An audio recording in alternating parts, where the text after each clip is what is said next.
दोस्तों, अवाम India voice के तरफ से सभी लोगों को नमस्कार।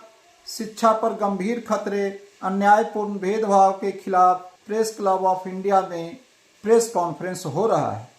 मैं अनुरोध करूंगा हमारे बर्खास्त प्रोफेसर, बर्खास्त मैं इनको इसलिए कह रहा हूँ कि इसको ये तमगे के तौर पर तो ले सकते हैं, लेकिन हम लोग कई दफ़े कहते हैं कि आप क्रांतिकारी हैं, आप लड़िए, आप ये बनेंगे वो बनेंगे, लेकिन इस बार हम लोगों को ये भी सोचना चाहिए कि आप बोलते हैं या आप सरकार के विरोध में बोलते हैं, आप लिखते पढ़ते हैं, तो क्या आप नौकरी करने का अधिकार खो देते हैं?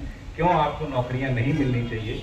क्यों आपके परिवार को एक स्थायी बंदोबस्त, एक इंतजाम नहीं होना चाहिए? खैर, तो बर्खास्त प्रोफेसर लक्ष्मण यादव, जो कि 14 वर्षों से दिल्ली विश्वविद्यालय में पढ़ा रहे थे, उनसे मैं कहूँगा कि अपनी बात रखें और कम शब्दों में रखेंगे लक्ष्मण जी, क्योंकि उनकी बात हम सब लोग पहले से जानते हैं।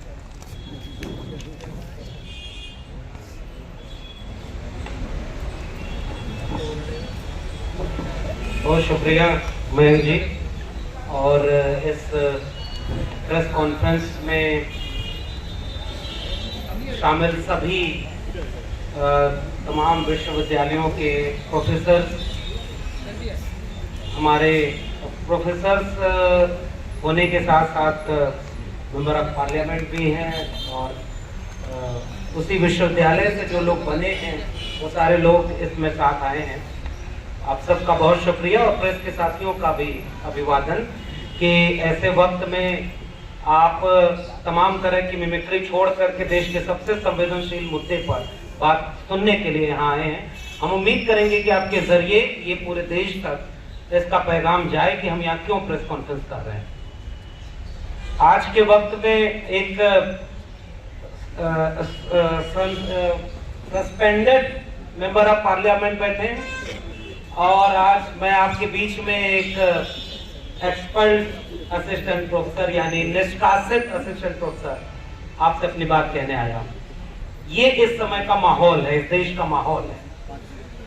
जिन्हें इस समय जो काम करना चाहिए वो काम नहीं कर रहे, और जिन्हें जो नहीं करना चाहिए वही वो काम कर रहे हैं। ऐसे वक्त में हम यहाँ क्यों आए? हम असल में इस देश की सबसे जरूरी सवाल, शिक्षा के सवाल पर पूरे देश का ध्यान आकर्षित करना चाहते हैं। और वो इसलिए करना चाह रहे हैं कि इस समय बहुत सारी बर्बादियां तो दिख रही हैं, लेकिन इस देश की सबसे बड़ी बर्बादी जो शैक्षणिक संस्थानों की हो रही है वो शायद इस देश के बाकी लोगों को नहीं दिख रही है, लेकिन हमें दिख रही है और हम उसकी बर्बादी के शिकार भी हो रहे हैं। और इसलिए हम ये प्रेस कॉन्फ्रेंस कर रहे हैं।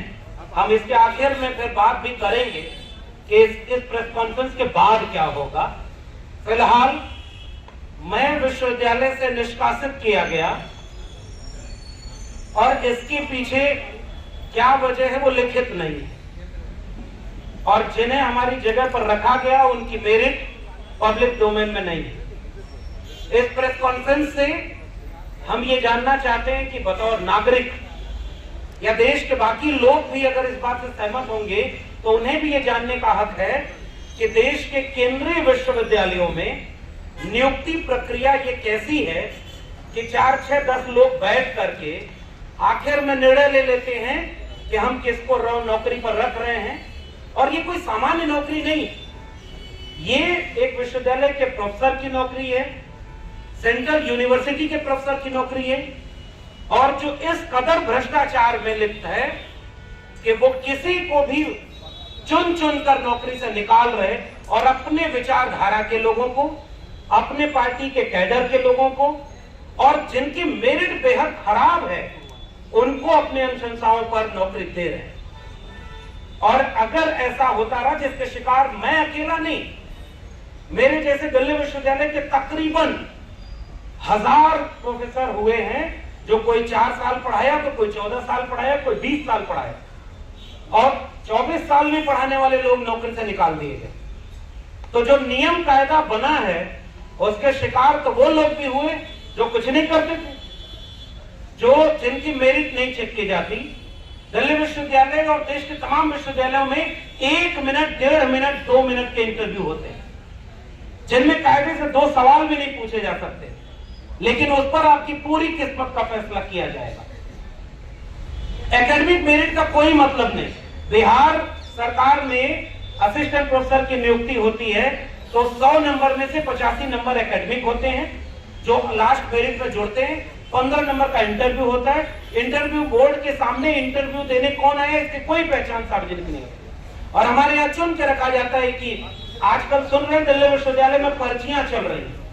अगर एक रंग की पर्ची है तो इसका मतलब ये कि ये दूसरे रास्ते आए हैं, दूसरे रंग की पर्ची है तो दूसरे रास्ते आए।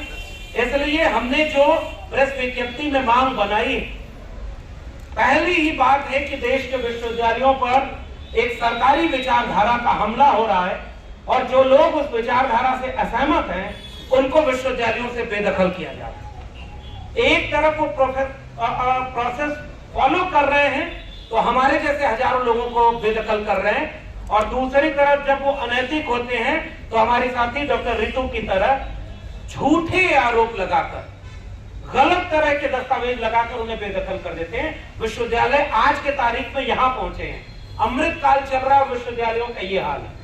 हम दूसरी मांग अपने प्रेस कॉन्फ्रेंस में इस प्रेस विज्ञप्ति में रखना चाह रहे हैं कि जो नियुक्ति प्रक्रिया है बेहद घटिया है, भ्रष्टाचारी है और भेदभावकारी है।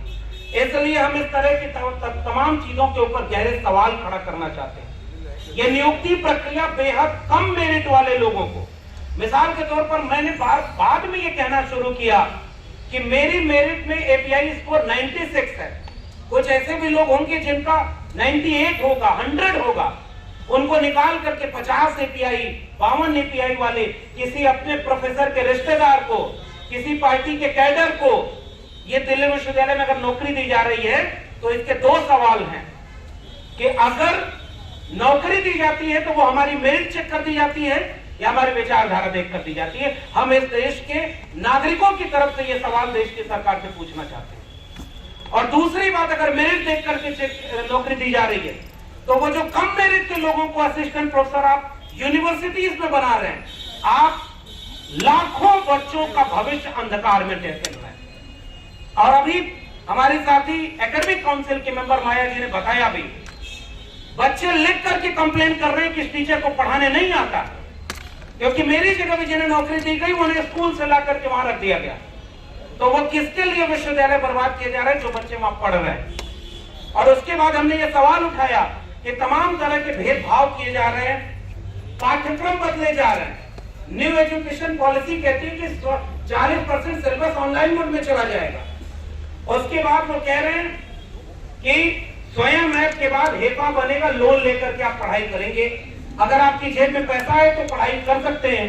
बाजार में बिकने वाले सिलेबस बनाए जा रहे हैं, एक विचारधारा के आधार पर वो सारी चीजें की जा रही है। इसलिए हम इस मांग को उठाना चाहते हैं।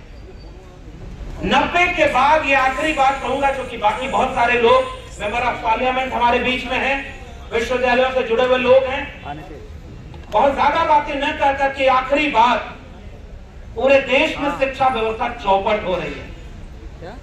और अगर हम शिक्षा व्यवस्था के लाभ लेने वाले लोग आज उचित समय पर देश के सामने प्रेस कॉन्फ्रेंस करके ये नहीं बताए कि आपके विश्वविद्यालय में एक प्रोफेसर, उसको जाति के नाम पर प्रताड़ित किया जा रहा है, उसको मेरिट के नाम पर उसको बाहर किया जा रहा है, भ्रष्टाचार से शिकार लोगों को वहां पर नौकरी दी जा रही है, तमाम तरह के कम मेरिट वाले लोगों को प्रोफेसर बनाया जा रहा है। और ये पूरा का पूरा विश्वविद्यालय जिसमें 90 के बाद पहली बार तो देश के वंचित शोषित बच्चे विश्वविद्यालय की दहलीज तक पहुंचे, पहली बार वो व्यवस्थित तौर पर प्रोफेसर बनने वाले, तो झंडेवालान से जो मेरिट आ रही है वो इस विश्वविद्यालय को कहां छोड़ेगी।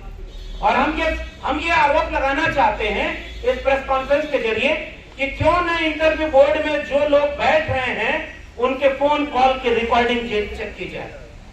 पहले इंटरव्यू बोर्ड के पहले उसके पास किसका फोन आता है, इंटरव्यू जब ले रहे होते हैं तब किसका फोन आता है, इंटरव्यू के बाद उनके पास किसका फोन आता है, कौन तय करता है। जो 4 लोग किसी और की वजह से विश्वविद्यालय में प्रोफेसर बन गए, कुलपति बन गए, प्रिंसिपल बन गए, अगर वो किसी शाखा के सदस्य होकर के भी प्रोफेसर और प्रिंसिपल बन सकते हैं तो उनकी विचारधारा से अलग राय रखने वाला भी उस विश्वविद्यालय में प्रोफेसर क्यों नहीं बन सकता है। और अगर ये सवाल पूरे देश का सवाल नहीं बन पाया कि विश्वविद्यालय का मतलब ये वैश्विक ज्ञान के केंद्र, और यहाँ पर तो ग्लोबल नॉलेज की बात की जाती है। और उन विश्वविद्यालयों को एक विचारधारा और एक सरकार में अगर महदूद कर दिया तो 90 के बाद जो ये पहली पीढ़ी के वंचित, शोषित, गरीब, कमजोर के बच्चे विश्वविद्यालयों की खेत खलिहान से निकलकर, मजदूरी किसानी से कर यहाँ तक पहुंचे हैं, अब उनके लिए बर्बाद विश्वविद्यालय खंडहर बन के इंतजार करेंगे। अगर आपकी जेब में पैसा है तब इसको आप पढ़ सकेंगे। इसलिए इस प्रेस कॉन्फ्रेंस का मकसद ये है कि अगर इस देश के नागरिक हमारी बातों से सहमत होते हैं और शिक्षा और स्कूल, कॉलेज, विश्वविद्यालय की बर्बादी को देख पा रहे हैं, तो आज से हम शिक्षा बचाओ संविधान बचाओ मुहिम जैसा तमाम सवालों को एक करके देश भर की शिक्षा व्यवस्था पर एक देश को जागरूक करना चाहते हैं कि इस विश्वविद्यालयों को बचाइए जिन्होंने हम जैसे लोगों को तैयार किया है। हमने विश्वविद्यालय में पढ़ करके यहाँ तक पहुंचने का सफर तय किया, लेकिन अब ये सीढ़ी तोड़ी जा रही है जिस पर चढ़ करके हम यहाँ आए। इसलिए हमारा फर्ज है कि उस तोड़ी जा रही सीढ़ी के खिलाफ बोले और ये आवाज उठाएं। और हम चाहते हैं कि इस पूरी प्रेस कॉन्फ्रेंस के बाद इस देश में इस पर विचार हो कि आगे का सफर कैसे तय करना है। आपने मुझे सुना, बहुत बहुत धन्यवाद।